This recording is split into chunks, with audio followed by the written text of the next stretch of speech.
আমার রাসূলুল্লাহ সাল্লাল্লাহু আলাইহি ওয়াসাল্লাম তাদের কাছে কিছু চাইলেন যে তোমরা ইসলামের জন্য কিছু আজকে সাহায্য করো।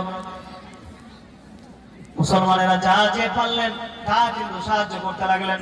কারো বাড়িতে জল ছিল জল নিয়ে আসলেন, কারো বাড়িতে গম ছিল গম নিয়ে আসলেন, কারো বাড়িতে উট ছিল একটা উট দিলেন, কেউ 2টা কেউ 10টা উট। মানে যুদ্ধে যেতে হবে, তবুকের ময়দানে খুব ভয়াবহ যুদ্ধ হবে। এই যুদ্ধের মধ্যে কে কে আজকে ইসলামকে বাঁচাবার জন্য সাহায্য করবে? নবী বলেছেন সাহাবীরা ছুটে ছুটে বাড়িতে যায়, আর যার বাড়িতে যা থাকে সব কিছু নিয়ে হাজির করে দেয়। কারো বাড়িতে যদি 10 দিরহাম থাকতো বা 10 টাকা থাকতো, ওই 10 টাকা নিয়ে নবীর কাছে দিতেন, বলে ইয়া রাসূলুল্লাহ ইয়া হাবিবাল্লাহ, আজ আমার বাড়ির মধ্যে যা ছিল আমি সব কিছু আপনার কাছে এনে হাজির করে দিলাম।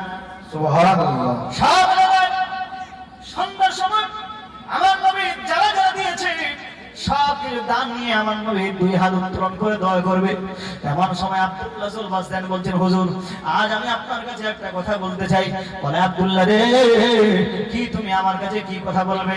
বলে, ইয়া রাসূলুল্লাহ ইয়া হাবিবাল্লাহ, আপনি দান চাইলেন, কারো কাছে টাকা ছিল টাকা দিয়েছে, কারো কাছে পয়সা ছিল পয়সা দিয়েছে, কারো কাছে গম ছিল গম দিয়েছে, কারো কাছে জো ছিল জো দিয়েছে, কারো কাছে উট ছিল উট দিয়েছে, কারো কাছে ঘোড়া ছিল ঘোড়া যুদ্ধের ময়দানে কাজে লাগবে এই ঘোড়াটা দান করে দিয়েছে। ইয়া রাসূলুল্লাহ ইয়া হাবিবাল্লাহ, যেই দিন থেকে মক্কা থেকে আমি হিজরত করেছি নবী যে আমি দুনিয়ার কোন মাল মাথার দিকে লোভ লালসা করিনি, টাকা ইনকাম করিনি, টাকা রোজগার করিনি।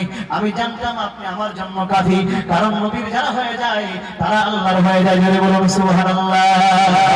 সুবহানাল্লাহ। আরে জোরে বলা যাবে না?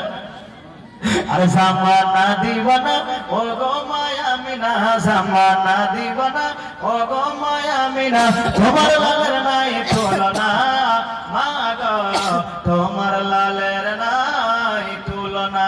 সুবহানাল্লাহ। সুবহানাল্লাহ। আরে মেঘে মাথা ছায়া করে রত্ন লাগে গায়ে, গরম বালি পায়ের তলায় শীতল হয়ে যায়, মা গো শীতল হয়ে যায়। মেঘে মাথা ছায়া করে রত্ন লাগে গায়ে, আরে গরম বালি পায়ের তলায় শীতল হয়ে যায়, মা গো শীতল হয়ে যায়।